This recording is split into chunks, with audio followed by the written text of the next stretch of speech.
Hare Krishna, welcome everyone. Good to see you all. Tonight we're continuing with our study of Sri Bhagavad Gita as it is by His Divine Grace A.C.Bhaktivedanta Swami, Srila Prabhupada. Now tonight we will continue chapter 1. Chapter 1, as we know, is called Observing the Armies on the Battlefield. Last week we reached text number 19, and this week we will continue from text number 20. And if you have any questions or any comments as we go, then please ask. So text number 20. At that time, Arjuna, the son of Pandu, seated in the chariot, bearing the flag marked with Hanuman, took up his bow and prepared to shoot his arrows.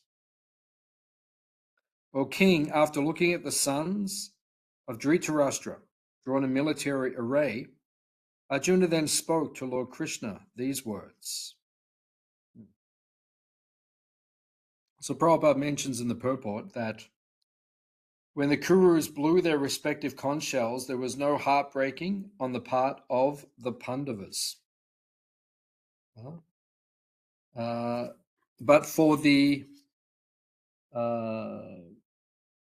Kauravas, when they heard the conch shells being blown by the Pandavas, they had such confidence in Krishna that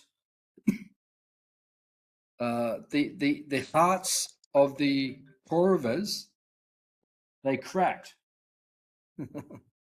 They felt completely overwhelmed by the sound of the Kauravas the Pandavas blowing their conch shells. Because Prabhupada points out they had complete faith in Lord Krishna. And when one has complete faith in Lord Krishna, then the sound of the blowing of their conch shells became transcendental, and it broke the hearts of the Kauravas. Now, in this verse, it is mentioned, Prabhupada says, both Rama and Hanuman were on the chariot of Arjuna to help him. Therefore, Arjuna had no cause to fear any enemies whatsoever. In such auspicious conditions lay the signs of assured victory. So,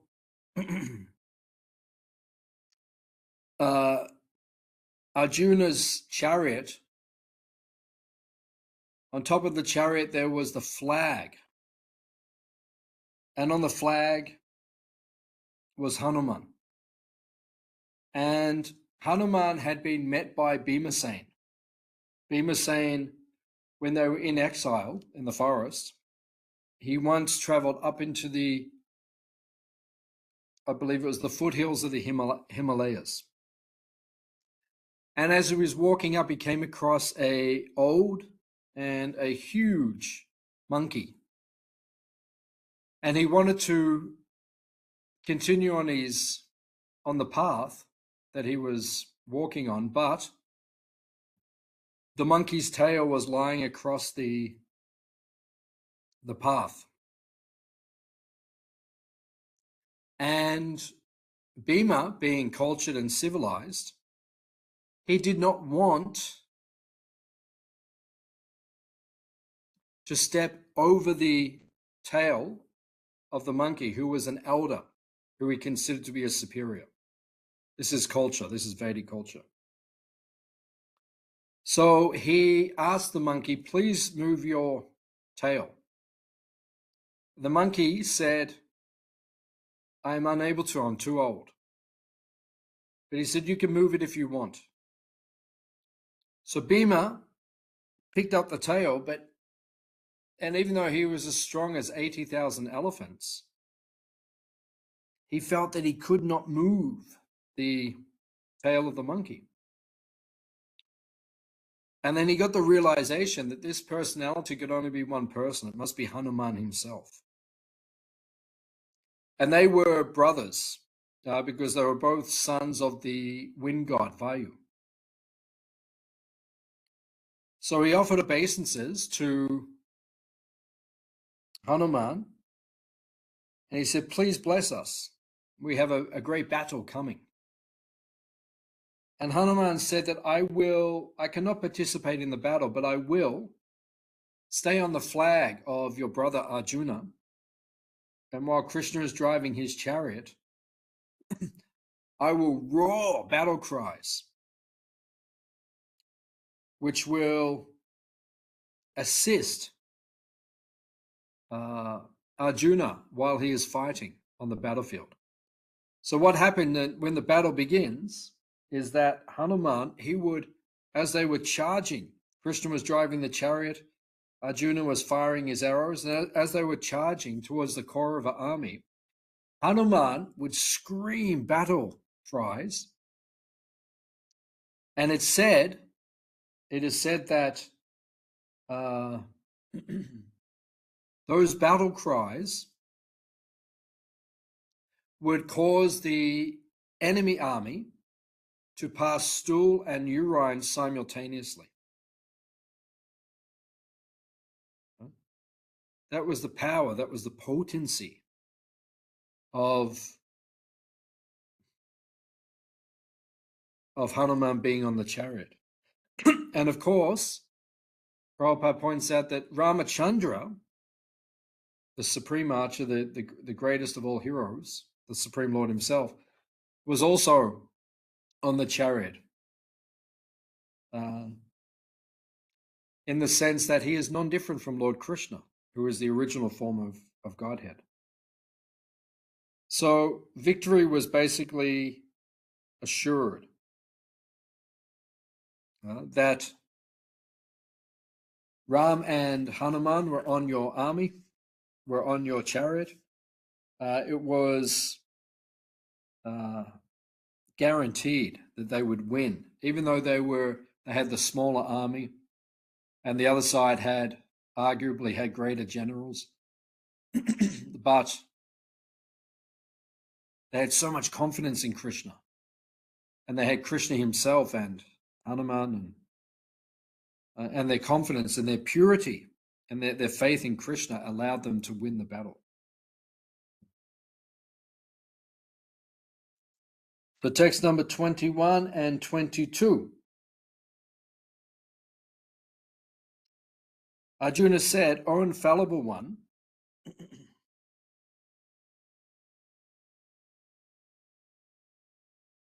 please draw my chariot between the two armies, so that I may see those present here who desire to fight, and with whom I must contend in this great trial of arms.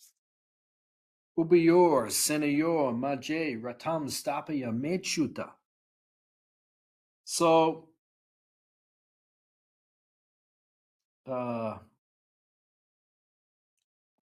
Arjuna calls in this verse, Arjuna calls Krishna Achutya, which means infallible one. Now, throughout the Bhagavad Gita, Arjuna and Sanjaya,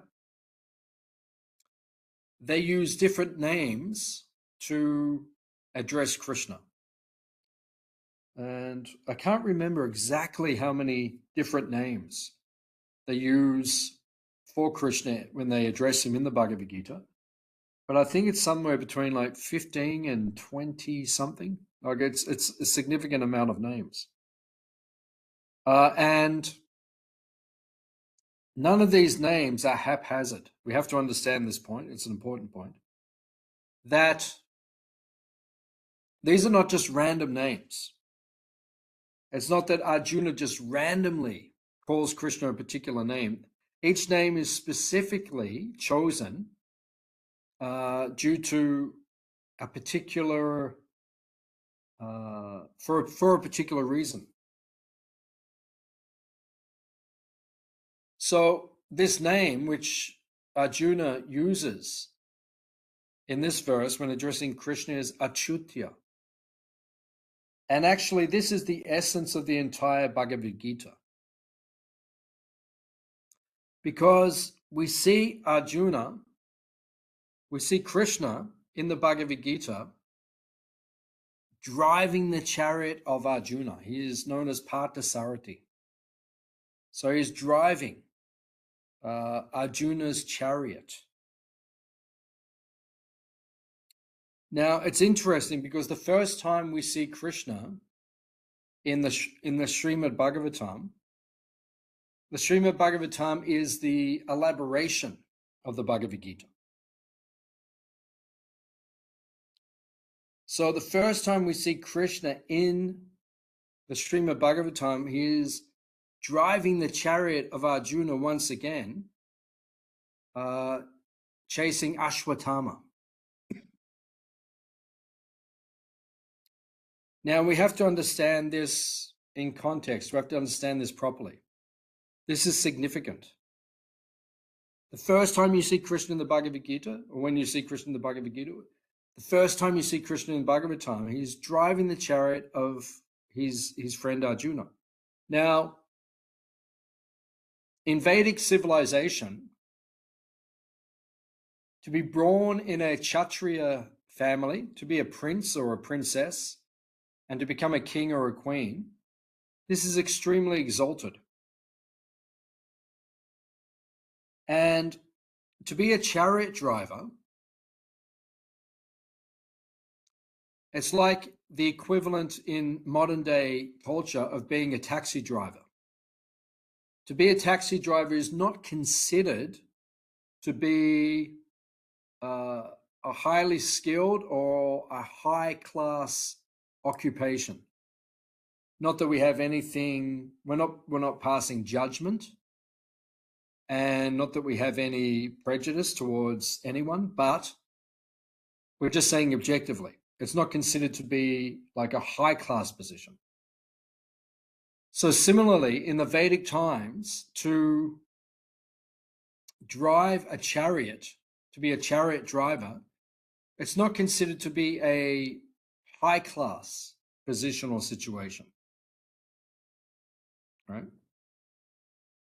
Not compared to being the person driven on the chariot, the prince or the princess, or the king or queen. So the fact that Krishna is taking this subservient position for his devotee, this shows Krishna's greatest quality. And what is Krishna's greatest quality? His greatest quality is Bhaktavatsala. A Bhaktavatsala means he is the protector, the maintainer of his devotees. Krishna, even though he is the Supreme Lord himself, the source of everything, Aham Savasya Prabhavo Mataha Savam Pravartate, Krishna says within the Bhagavad Gita, I am the source of everything. Everything emanates from me. I am the Supreme Personality of Godhead himself. Even though he is Swayam Bhagavan, he is the original, all-powerful, supreme entity, he prefers, instead of being worshipped as God, he prefers to serve his loving devotees, to take a subservient position. This is his greatest quality. Now, Krishna, the first time we see him in the Bhagavad Gita, he is driving the chariot of Arjuna. And Arjuna says to Krishna, Achyutya, O infallible one. Arjuna orders him, please drive my chariot between the two armies so that I can see those present here who desire to fight and who I must contend with in this great trial of arms.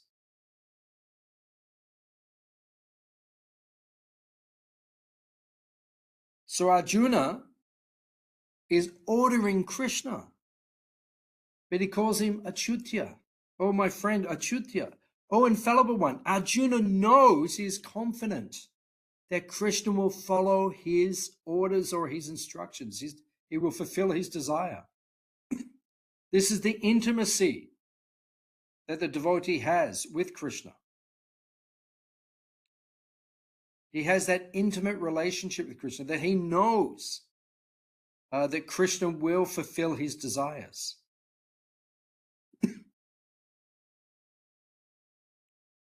So this is the extraordinary position of Krishna. Prabhupada says in the purport,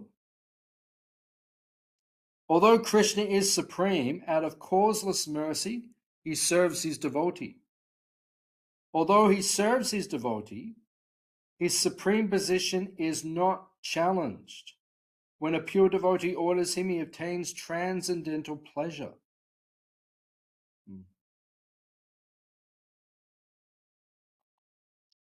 He takes transcendental pleasure. Now, what does this teach us on a practical level? God himself aspires to serve his devotee. So we, as his devotees, we should also aspire to serve Krishna's devotees. Krishna is setting the example. He is serving the devotee. We should also aspire to serve his devotees. That's the extraordinary position of Krishna. Okay. Let me see those who have come here to fight, wishing to please the evil-minded son of Dhritarashtra. So Prabhupada points out in the purport that Duryodhana wanted to usurp the kingdom of the Pandavas.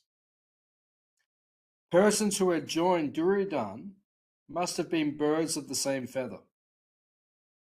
Arjuna wanted to learn who they were before the fight began, to make an estimate of the strength he had to face, although he was confident of victory because Krishna was by his side. So Duryodhana, before the battle,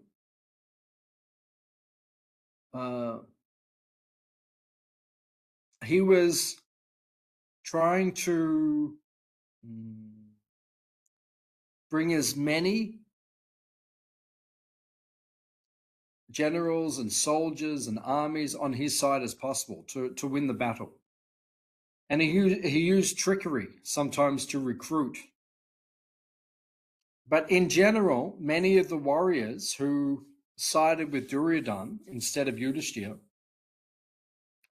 they had as Prabhupada said, they were evil-minded, or they had a materialistic state of consciousness. As Prabhupada said, birds of a feather flock together. So if we are all products of our association. Sangat sanjayate kama. Krishna says in the Bhagavad Gita that whoever you associate with, you will become like that. You'll become like them. If you associate with materialistic people, you will also become a materialist. If you associate with devotees, you will become a devotee. So Duryodhana, he was a materialist, so he attracted other materialists to side with him and to fight with him. Whereas Yudhishthira, he attracted saintly kings, Rajashis, and they came to fight with him in order to fight this battle.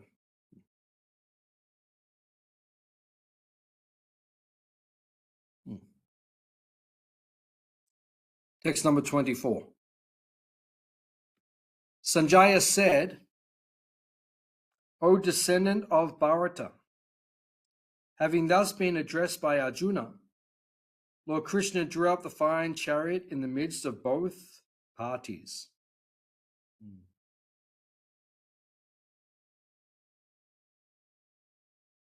So,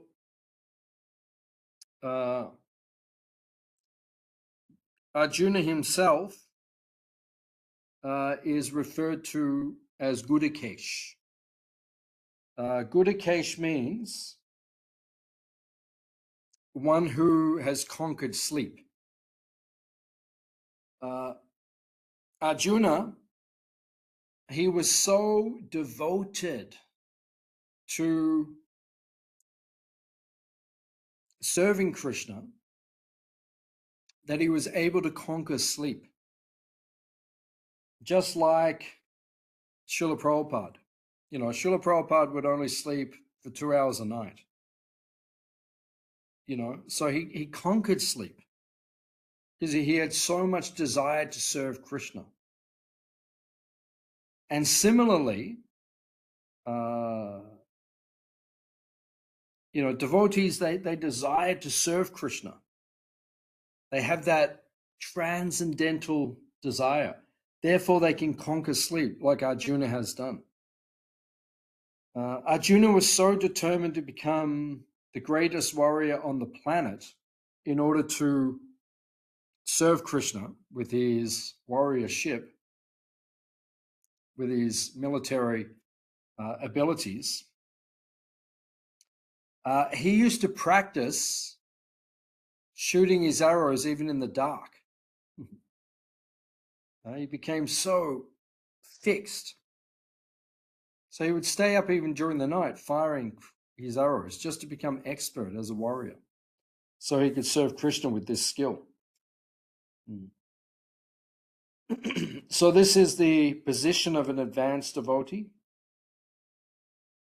An advanced devotee has no desire other than to serve Krishna, and therefore he conquers the 3 modes of material nature. And he conquers sleep.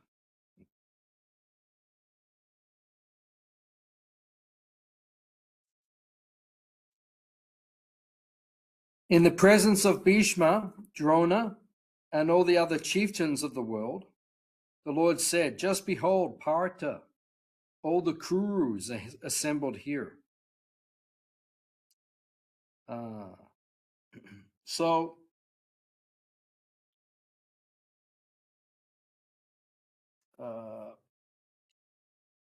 Krishna in this verse is known as Hrishikesh. So the Lord said, just behold, Partha, all the Kurus assembled here. At this point, it appears Krishna, he covers Arjuna with yoga maya. There are 2 types of maya. 2 types. The word maya means illusion. There are 2 types of illusion. There is Maha Maya and Yoga Maya. Yoga Maya means the spiritual.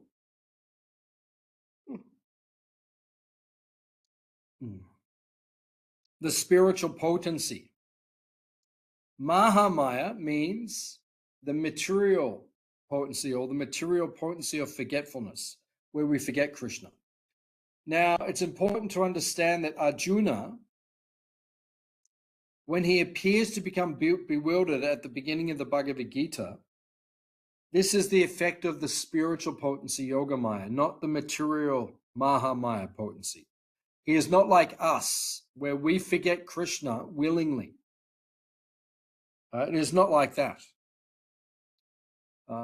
Arjuna was covered by Krishna. Krishna covers him with Yoga Maya so that he becomes bewildered, so that Krishna can then speak the Bhagavad Gita for our benefit. Because Arjuna is already a pure devotee.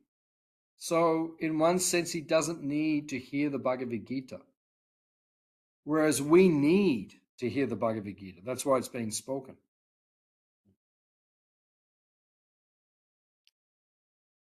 So the fact that Krishna is called Hrishikesh, Hrishikesh means master of the senses. And Krishna being the master of the senses, being the super soul, he knows everything. So he understood the mind of Arjuna. Arjuna was about to have some doubts. Right? Just behold, all the Kurus assembled here. Arjuna was seeing the Kurus, the Kauravas. His own family members were on the other side of the battlefield. The Kauravas were his cousin brothers. So this is an important point to understand, that Krishna speaks the Bhagavad Gita, and he asks Arjuna to fight. And Prabhupada says in one class, Prabhupada said that the whole Bhagavad Gita was spoken simply to make Arjuna angry. Why would Krishna want to make Arjuna angry? He wanted to make Arjuna angry so that he would fight. And this is confusing for many people. Why? We're the Hare Krishna movement, we're known for being a movement of peace and love. So if we're a movement of peace and love, why is it that Krishna is emphasizing fighting on a battlefield? Why is he emphasizing it?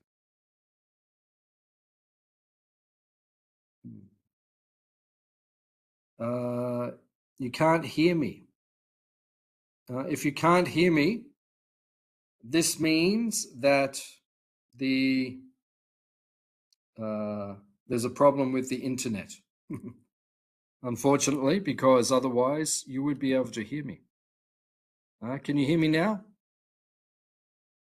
Is that better? It's an internet problem. If you're unable to hear me, that means the internet's having problems. Okay, you can hear me, good. Okay, so it's important to understand that Krishna is asking Arjuna to fight, right? He is asking him to become angry. Now, we're known as a religion of peace and love. Why would God be doing this? This is confusing to many people. But the fact is that Krishna asked Arjuna to fight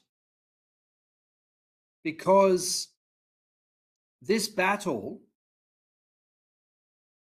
was a fratricidal war. It was a battle between two armies, right? Arjuna and the Pandavas, Duryodhana and the Kauravas. They were all related. They were cousin brothers. So the reason that Krishna asked Arjuna to fight this particular battle, where he would have to kill family members, is because Krishna was asking Arjuna to do the most difficult thing, because nothing could be or would be more difficult than having to kill your own family members. So in other words, what Arjuna is being asked to do is the ultimate act of sacrifice and surrender on behalf of Krishna. And it should put things in perspective for us, because we will never be asked to do anything as difficult as what Arjuna was asked to do on the battlefield of Kurukshetra. So as devotees, we should understand this point, that Krishna is asking for complete surrender at the end of the Bhagavad Gita. That's the message of the Bhagavad Gita. Savadaman Purijaja, abandon everything. Mame kam sharanam brajas, just surrender to me alone. So Krishna is asking for complete surrender. And we will never have to surrender as much as Arjuna did. It's an important point to understand.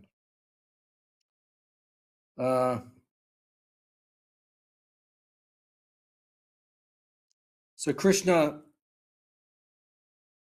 creates this Yogamaya illusion to bewilder Arjuna so that he will begin to raise doubts so the Bhagavad Gita can be spoken for our benefit. Text number 26. There Arjuna could see within the midst of the armies of both parties, his fathers, grandfathers, teachers, maternal uncles, brothers, sons, grandsons, friends, and also his fathers-in-law and well-wishers.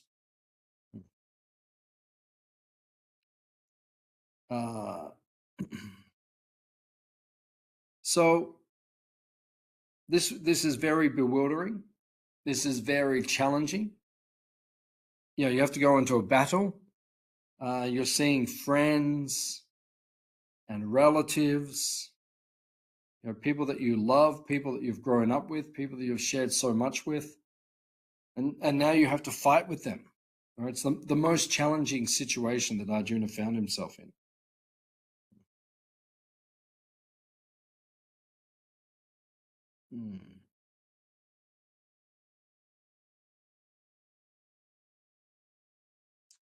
Text number 27.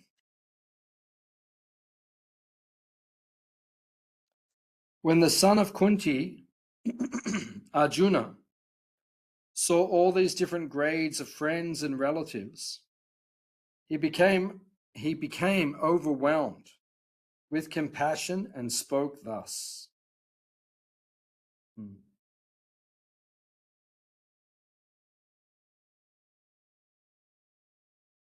So Prabhupada points out in the purport that one who has unflinching devotion for Krishna has all the good qualities of the demigods. But one who is not a devotee has only material qualifications that are of little value. This is because he is hovering on the mental plane and is certain to be attracted by the glaring material energy. So it is the nature of a devotee to have all good qualities. Now,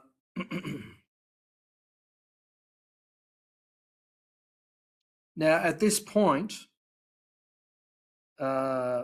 we see in the Bhagavad Gita, in this first chapter, Arjuna is about to give his reasons for not desiring to fight the battle.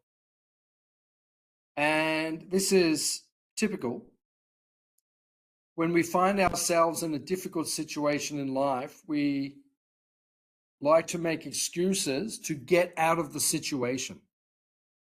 I think all of us are familiar with this kind of mentality and practice. We may do it ourselves. Sometimes you don't want to do something, you just think of, you know, different reasons why you don't want to do it. Now, Arjuna, he is going to give 5 different reasons why he does not want to fight the battle. In text 27 and 28, which we're reading now, he is giving the first reason why he does not want to fight. And the first reason is because of compassion. He doesn't want to fight because he is compassionate. He is soft-hearted. Rupa Goswami points out this is the natural quality of a devotee. A devotee is soft-hearted. And because he is soft-hearted, he does not desire to harm others. Just like we see in the world now, there are so many materialistic people with materialistic consciousness fighting unnecessarily. A devotee does not have this kind of mentality. A devotee doesn't have this mentality that he wants to harm others, or he only wants good to be done to others. Haradukha dukhi. He does not like to see others suffering. That is the nature of a devotee. That's the natural quality of a devotee. He doesn't like to see the defects of other people. Now, a devotee being naturally soft-hearted and compassionate, this is Arjuna's first reason for not wanting to fight. Right? He says, it says that when he saw everyone, he just became compassionate. He spoke as follows.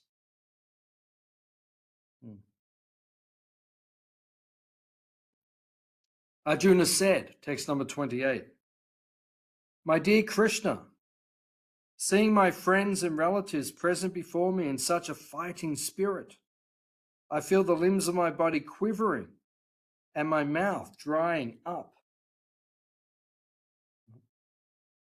So Prabhupada points out in the purport that a devotee has all good qualities. He doesn't like to fight unnecessarily. A materialistic person wants to fight unnecessarily. He wants to fight with others. He has that consciousness. But a devotee does not have that consciousness. He doesn't want to fight with others. He wants to have peace. And only devotees can live in peace, can bring about peace on this planet. So this is the natural consciousness of a devotee of Krishna.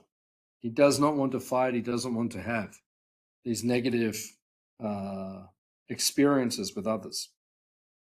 So Arjuna is saying, I don't want to fight on this battlefield. That's his first reason, compassion.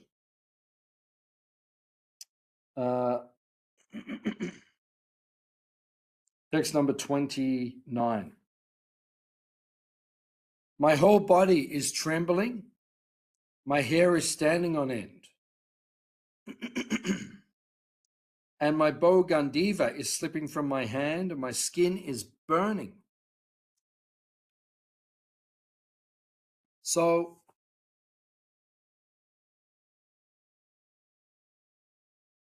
Prabhupada points out in the purport that there is no fear in transcendental realization. Fear of a loss of life is due to a material concept of life. Arjuna, being a pure devotee, there was no fear of dying.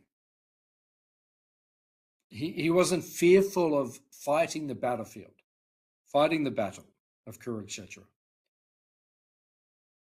It wasn't that he was fearful, it was simply that a devotee doesn't want to fight unnecessarily. So Prabhupada points out there is no fear on the transcendental platform. Now, it mentions here that Arjuna had a bow, and his bow's name was Gandiva. Now, what is the particular quality of his bow, Gandiva? It was actually given to him as a gift by Varunadev, the god of the ocean. And this bow, Gandiva, was famous all over the universe.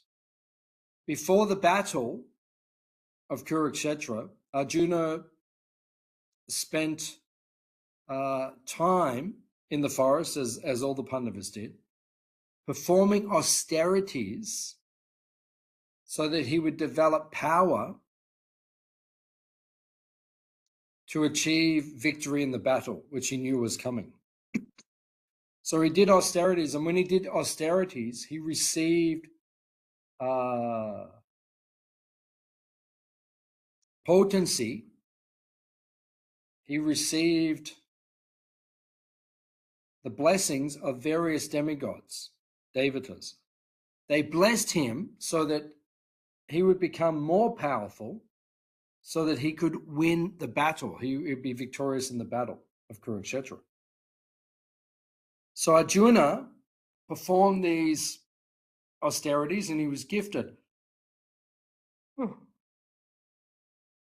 with different weapons from different devatas, different demigods.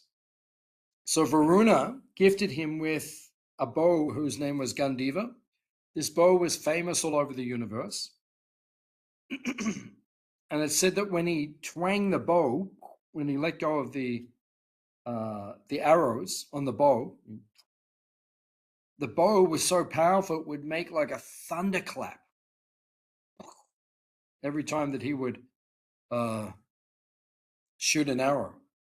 So you can imagine how fearful and intimidating it would have been to face Arjuna on the battlefield. You know, he's riding towards you on the chariot with Krishna. Hanuman is on his flag, shouting war cries. His bow Gandiva is sounding like thunderclaps every time he releases arrows. And it says that when he would shoot with this bow Gandiva, then the arrow would go for 1 mile straight before it would begin to drop, lose velocity. That is the power of this bow, which Arjuna had. Arjuna actually took a vow when he received the bow, because the bow was so famous and such a well-known bow within the universe, that Arjuna took a vow that if anyone ever says, I am not qualified to wield Gandiva, I will kill that person. So if someone said to him, you are not qualified, other warriors may challenge him or ridicule him by saying, you're not qualified to carry that bow, Gandiva. And he said, right?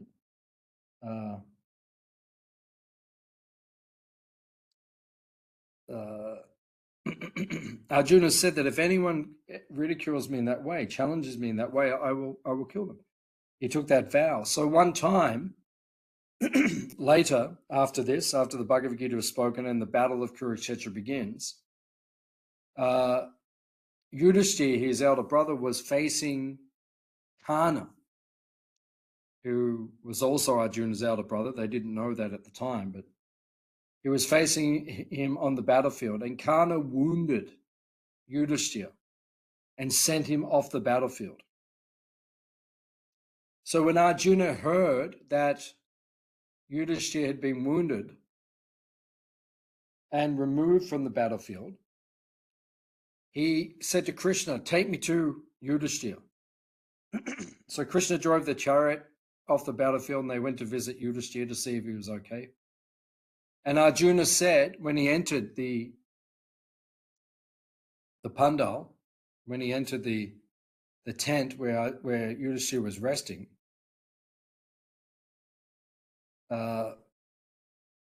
Yudhishthira said, have you avenged me? Have you killed Karna? He said, no. He said, I just came to visit you to make sure you were okay. And Yudhishthira said, you have not killed Karna? You've left the battlefield without killing him, without seeking revenge and defeating him on my behalf? You are not qualified to carry Gandiva.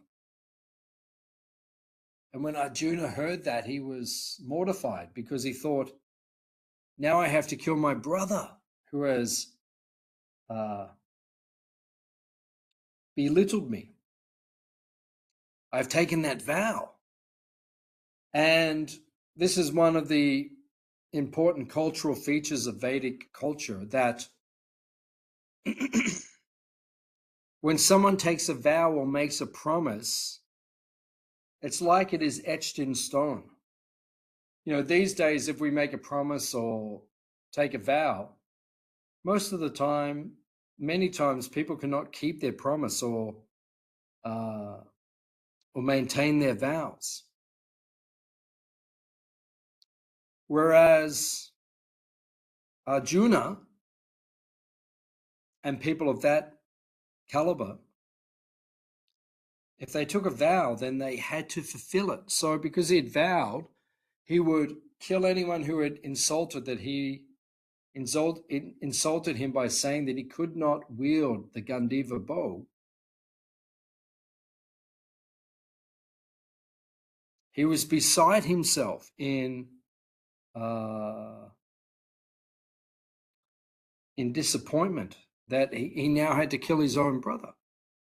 So he said to Krishna, what do I do? I can't kill him. He's my brother, my Lord. But at the same time, I could not give up my vow. Krishna said, kill him with your words. So Arjuna then spoke words that defamed Yudhishthira. And then after saying everything he said, killed him with his words, then he fell down at his feet and he said, please forgive me for what I have said.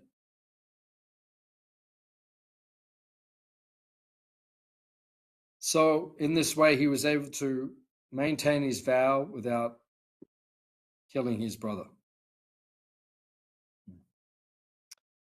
Okay. Text number 30.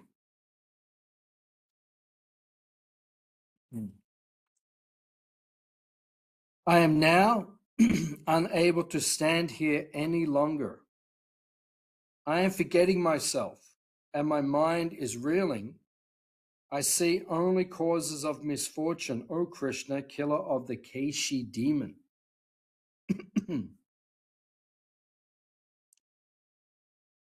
So Prabhupada explains in the purport that everyone is interested in himself. But one's real interest lies in Krishna. The conditioned soul forgets this and therefore suffers material pains. So Prabhupada is pointing out the nature of the conditioned souls in this world. The conditioned souls in this world are completely self-absorbed and are egocentric.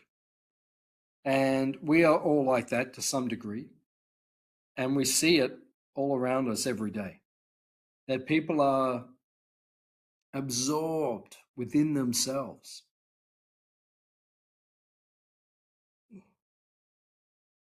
But as Prabhupada points out in the purport, one's real self-interest lies in serving Krishna. So a devotee is the most selfless person. Why? Because he gives his life just for serving Krishna. So as devotees, we should be absorbed in service to Krishna. We need to learn to give up our selfishness, our egocentric, self-centered nature, and surrender more and more to Krishna. And in this way, we'll be happy and satisfied.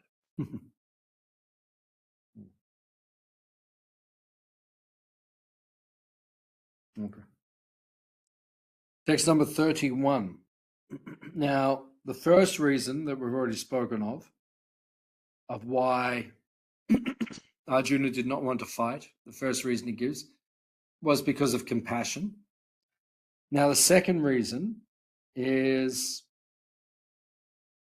he thinks about enjoyment. How can I enjoy in this world if everyone who I love is dead? So this is his second reason for trying to avoid the battle. I do not see how any good can come from killing my own kinsmen in this battle. Nor can I, my dear Krishna, desire any subsequent victory, kingdom, or happiness. So, Vishwanath Chakravarti Thakur explains that the way Arjuna is thinking is, if I win this battle, I will suffer greatly. Those I kill will be elevated to the sun planet, but no good reaction will come to me. So that is Arjuna's mentality. Arjuna is thinking, I can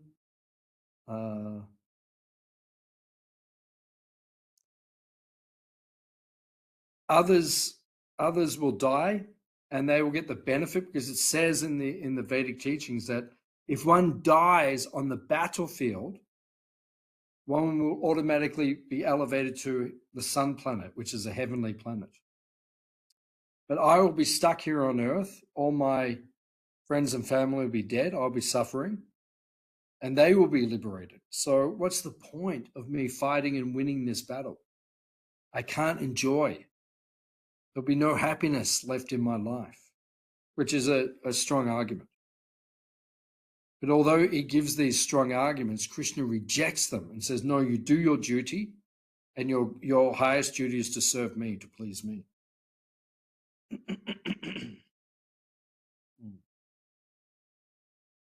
So Prabhupada points out in the purport that fearfulness and loss of mental equilibrium take place in persons who are too affected by material conditions.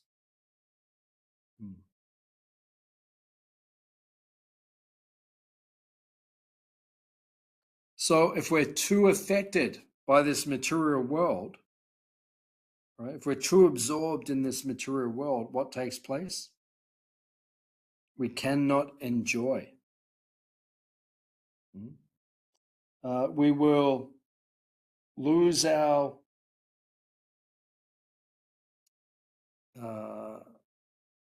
mental equilibrium, and we'll become fearful.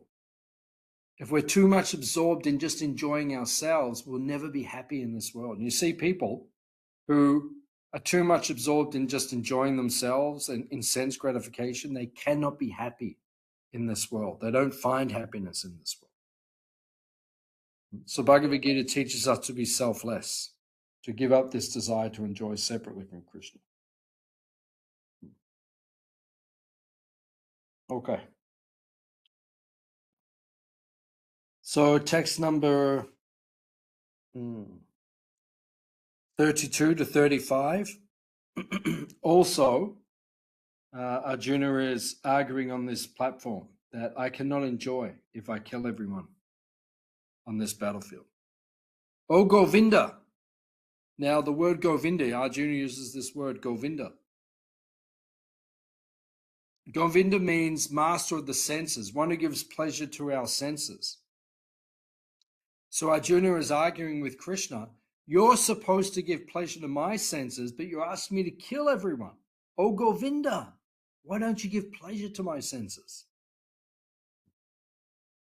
Oh, Govinda, of what avail to us are a kingdom, happiness, or even life itself, when all those for whom we may desire them are now arrayed on this battlefield? O Madhusudan, when teachers, fathers, sons, grandfathers, maternal uncles, fathers-in-law, grandsons, brothers-in-law, and other relatives are ready to give up their lives and properties and are standing before me Why shall I wish to kill them, even though they might otherwise kill me? O maintainer of all living entities, Janardana, once again, one who maintains everyone, one who is meant to look after everyone. Why are you asking me to fight? I am not prepared to fight with them, even in exchange for the three worlds, let alone this earth. What pleasure will we derive from killing the sons of Dhritarashtra?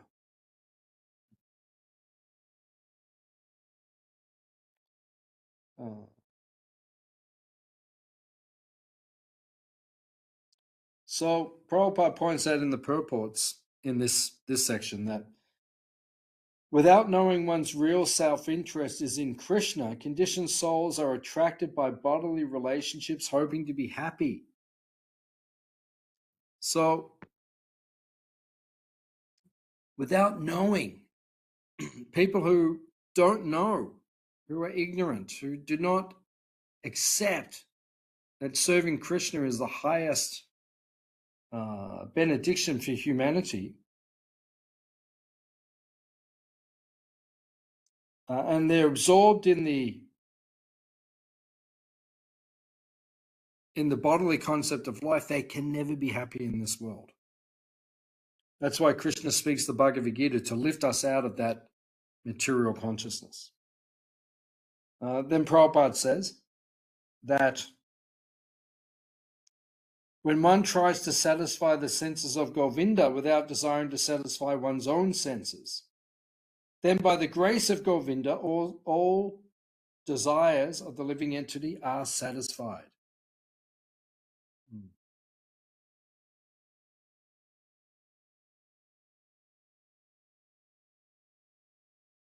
So if we can learn to put Krishna's satisfaction, Krishna's desires first, then we will always be happy and satisfied in any circumstance in life. But when we do not put Krishna's senses and Krishna's desires first, we will always be miserable. And that's why so many people are miserable in this world. Prabhupada says in the purport that a devotee does not retaliate against a wrongdoer, but the Lord does not tolerate any mischief done to the devotee by the miscreant. So devotees, we don't want to fight, we don't want to retaliate. And we trust that if someone treats us improperly in this world, we don't have to worry, because Krishna will take care of it. Krishna will give them what they deserve in due course.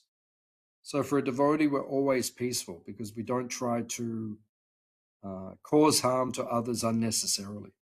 So I'll stop there for tonight. Next week we'll continue. We'll finish chapter 1.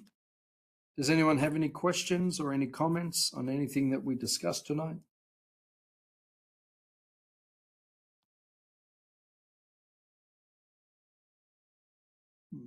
Okay. Thank you all for coming. Srila Prabhupada Ki Jai. Jai. We'll see you soon. Yes, see you soon, Prabhu. Haribo. Thank you for coming. Thank you. Hare Krishna. Hare Krishna. Hare Bol.